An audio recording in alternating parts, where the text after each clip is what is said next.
Honourable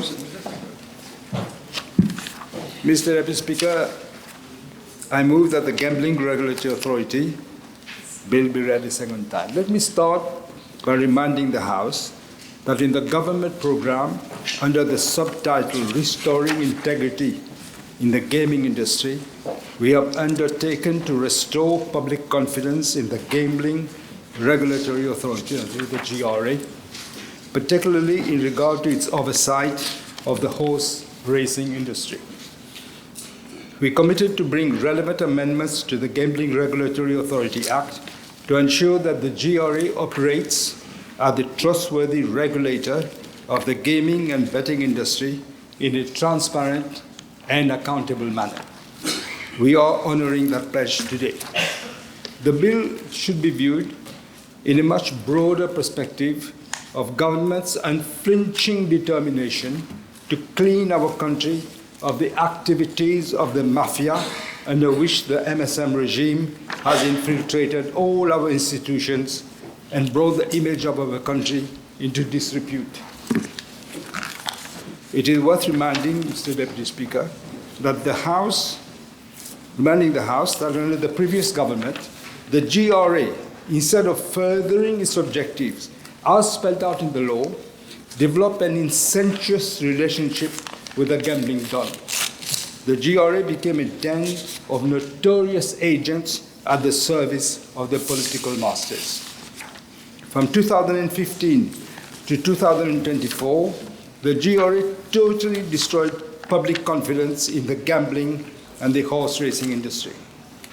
In fact, it literally decimated horse racing in Mauritius. It acted more like a gambling promotion authority, dishing out various licenses in every nook and corner of the island.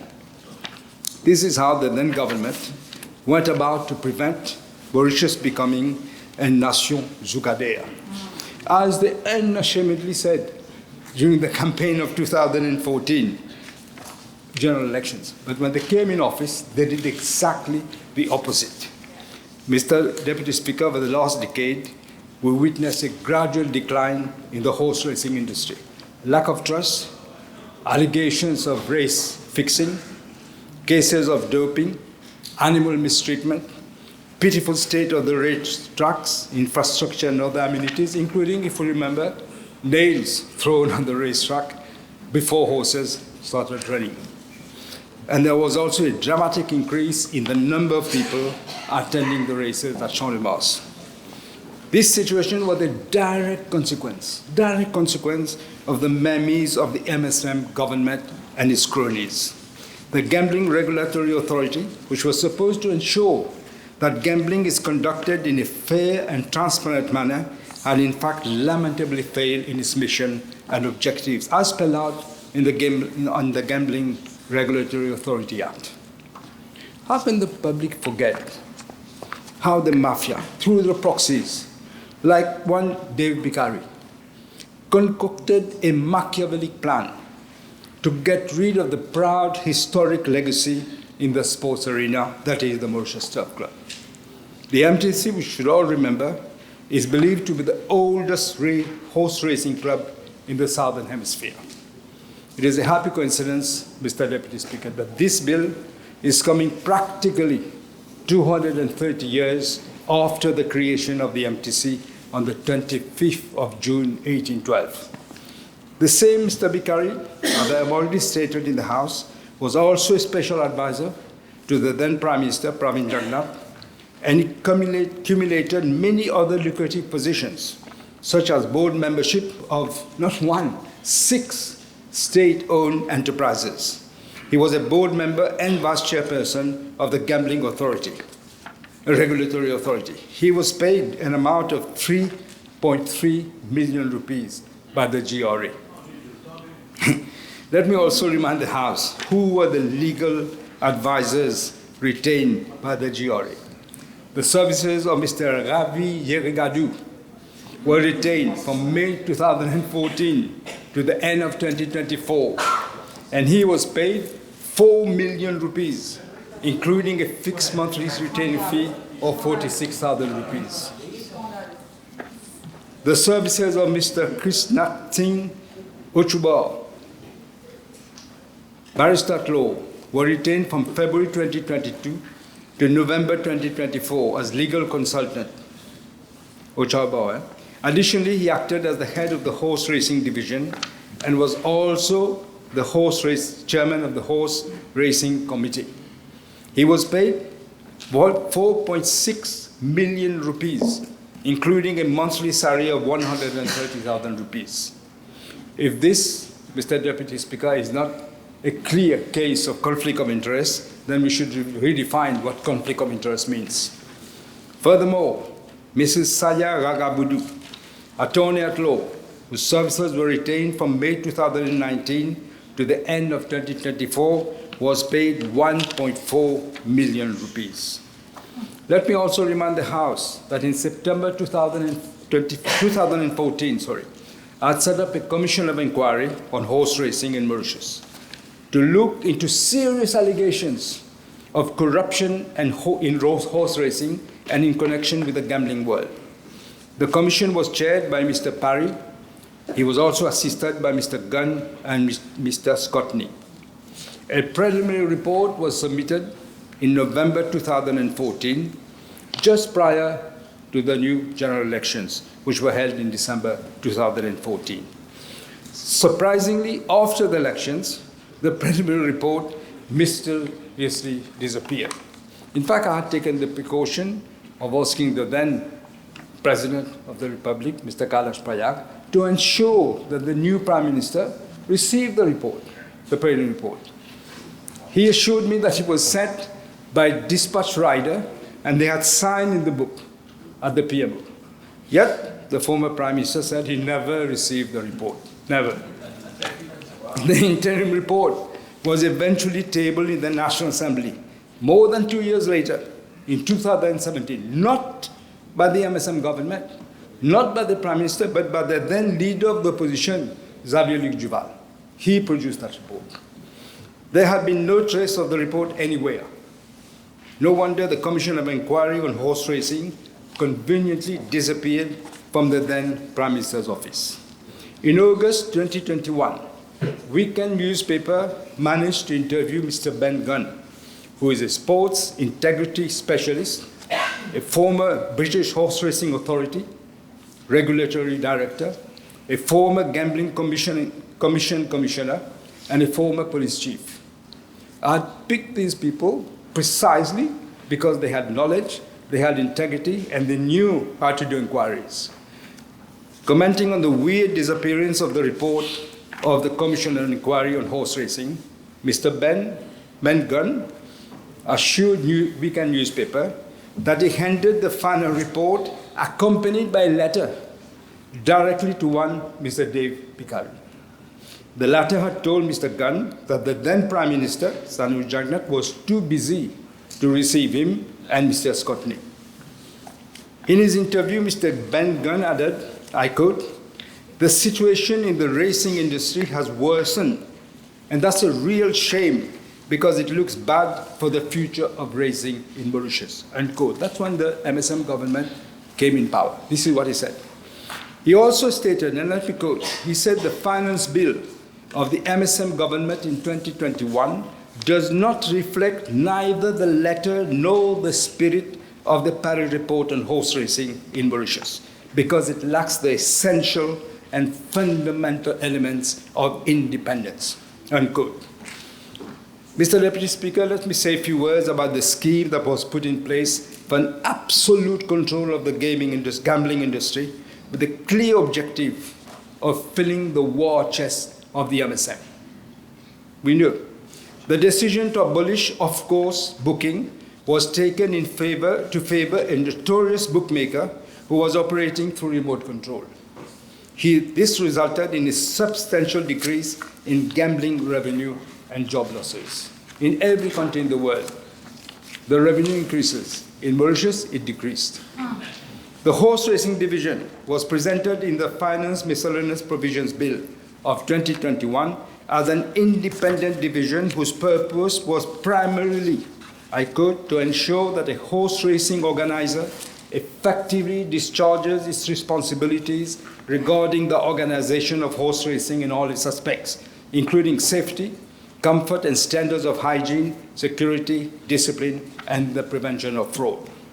What happened, Mr. Deputy Speaker, was that the HRD turned out to be nothing but a stratagem to usurp the powers and prerogatives of the horse racing organizer, which was the Mauritius Turf Club at the time.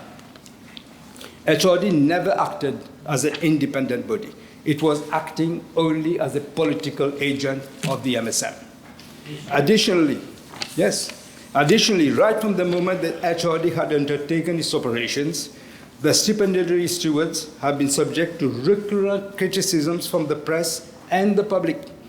Several anomalies were noticed by racing adepts in terms of how the races were read by the stewards and concerning the rationale behind decisions taken by them, which were often considered as being of a very, very questionable nature. Mr. Deputy Speaker, while the introduction of the personal management license was meant to be a laudable initiative on paper, it was in practice weaponized and used as a political tool to shoot down potential GRA licensees or those who were already in possession of a license to coerce them to toe the line of the chief manipulator. They were told, either you do that or we take away your license. The Côte d'Or International Racecourse and Entertainment Complex, whose mandate was to uphold the overall infrastructure of the Champ de Mars, turned out to be nothing but a scheme to favor the horse racing mafia. It should be recalled how the Côte d'Or Entertainment Complex had leased the Champ de Mars to 2 horse racing organizations in 2022. The sharing of the racecourse was a disaster due to the absence of, there was no proper framework. We all remember how the racetrack, as I said, was sabotaged during the same year, just prior to the Maiden Cup. The Mauritian public at large and industry stakeholders in particular are looking up to the government to relaunch the horse racing activities in a fair and transparent manner. Only when there is a perception that races are clean, the foundations can be laid for sustainability and growth of the sector. The Mauritian public is expecting government, through the Gambling Regulatory Authority, to take strong actions to this effect. The Gambling Regulatory Authority Amendment Bill aims at revamping the horse racing industry in Mauritius. The bill focuses mainly on the following: reforming of the administrative setup of the Gambling Regulatory Authority, reviewing the regulatory control and licensing functions of the Gambling Regulatory Authority, restoring the responsibility for organizing racing activities of the horse racing organizer, and strengthening provisions regarding illegal betting, money laundering, and tax evasion. Mr. Deputy Speaker, for the Gambling Regulatory Authority to carry out its functions effectively and efficiently, it is important that the Gambling Regulatory Authority be restructured. Clauses 4 and 11 specifically set out the new administrative setup of the Gambling Regulatory Authority with 7 divisions. I must say, Mr. Speaker, we've circulated an amendment to clauses 11 and 12 to that effect. The Horse Racing Division is being renamed as the Horse Racing Integrity Division and will be responsible to protect the integrity of horse racing and ensure that horse racing is fair, clean, and free from corruption or malpractice. Clause 11, which we are amending, provides that the different divisions will be under the administrative control as we have amended, Mr. Deputy Speaker. Clause 5 redefines and strengthens the regulatory licensing, monitoring, and enforcement functions of the Gambling Regulatory Authority in relation to horse racing activities. The authority will be responsible to promote public confidence in the integrity through proper standards of conduct and competence, to ensure transparency and good governance, and ensure that the horse racing organizer effectively discharges his responsibilities. In addition, as provided in Clause 6 of the board, in Clause 6 of the bill, the board will take over the functions of the Horse Racing Division, which was not independent, and will henceforth be responsible for the proper conduct of horse racing activities. The GRA will also set up and enforce standards for the board, enforce standards for race courses, enforce the rules of racing, issue rules, direction, and guidelines to ensure the implementation of anti-doping measures, amongst others.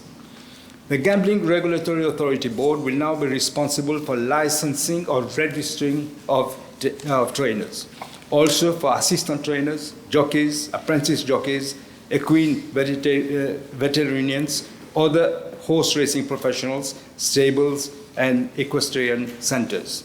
Clause 29 provides that the annual license fee to be paid by these categories of licensees ranges from 500 rupees to 15,000 rupees.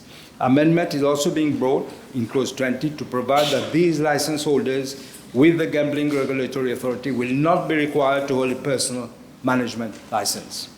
The Responsible Gambling and Capacity Building Fund under the Gambling Regulatory Authority Act aims at developing and implementing a responsible gambling program for the public and identifying and addressing the ills associated with the gambling industry.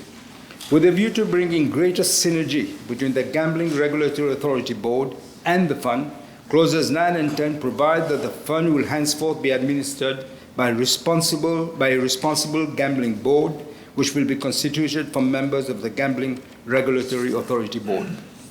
The core functions of the horse racing organizer are being restored for the proper running of the horse racing activities. Thus, clauses 16 and 17 stipulate that the horse racing organizer will have the full responsibility for organizing racing activities, including preparing the rules of racing for approval by the Gambling Regulatory Authority, managing the racetracks, and ensuring the safety and proper management of the race events. The rules of racing will include features such as racing calendar, fixtures list, nominations, and race cards. And the horse racing organizer will be under the direction of the Gambling Regulatory Authority and not the horse racing division. Provision is also being made at Clause 18 for the horse racing organizer to henceforth be the sole holder of a totalizer, that is pool betting, what we call pool betting, operator license. A totalizer operator may appoint agents to manage his totalizer activities with approval of the GRA. The annual license fee for an agent of the totalizer operator will be 500,000 rupees. The existing totalizer operators will be allowed to operate until the expiry of their license. With a view to combating illegal betting, money laundering, and tax evasion, the following amendments are being made. Leasing of horses has been used as the means for money laundering. We've seen people who had nothing to do with horse racing suddenly were owning a lot of horses. Now, to stop this practice, leasing of horses will be disallowed in Clause 2. Clause 19 reintroduces fixed odds betting on local races conducted by the bookmaker outside the racecourse to allow punters greater access to legal bookmakers. However, a bookmaker will not be allowed to operate both at the racecourse and outside the racecourse. Clause 24 makes it mandatory for all bookmakers and totalizer operators, including those operating through remote communication, to issue serially numbered receipts upon bets being placed to prevent any fraudulent practices. Clause 26 makes provision for an increase in the penalty for failure to submit a return to the Mauritius Revenue Authority and pay taxes electronically from 5,000 to 50,000 rupees per month and up to a maximum of 500,000 instead of only 50,000. The bill also provides for the following amendments, namely, approval of the GRA will be required where disposal of shares in a licensee will result in a person acquiring 20% or more of the capital or voting rights instead of 10% as it is in Clause 22. Increase in the limit for cash transaction from 10,000 to 50,000 rupees between a stable owner, a stable manager, stable trainer, horse owner, or jockey in Clause 25. To allow a local gaming or betting company to sponsor race meetings and to do any advertising and publicity to that effect in Mauritius, as in the case of a foreign gaming or betting company in Clause 27. License fee payable by bookmakers and totalizers in respect of horse racing in the calendar year of 2025 will be reduced by 50% in view that the horse racing will start in the second half of the calendar year, as in Clause 28. Consequential amendments to the State Lands Act regarding the vesting of the land at Champ de Mars to a corporation which may be a statutory body or government-owned company in Clause 31. Mr. Deputy Speaker, my government is upholding its responsibility by putting in place the necessary legal and administrative framework for the revamping of the horse racing industry. I'm confident that the measures that we are proposing will give a new boost to the sector, promote transparency, and protect the interests of the race-going public. It is now up to the stakeholders to play their part and ensure that horse racing sector develops in a transparent manner and regains its former place of pride. Mr. Deputy Speaker, I commend this bill to the House.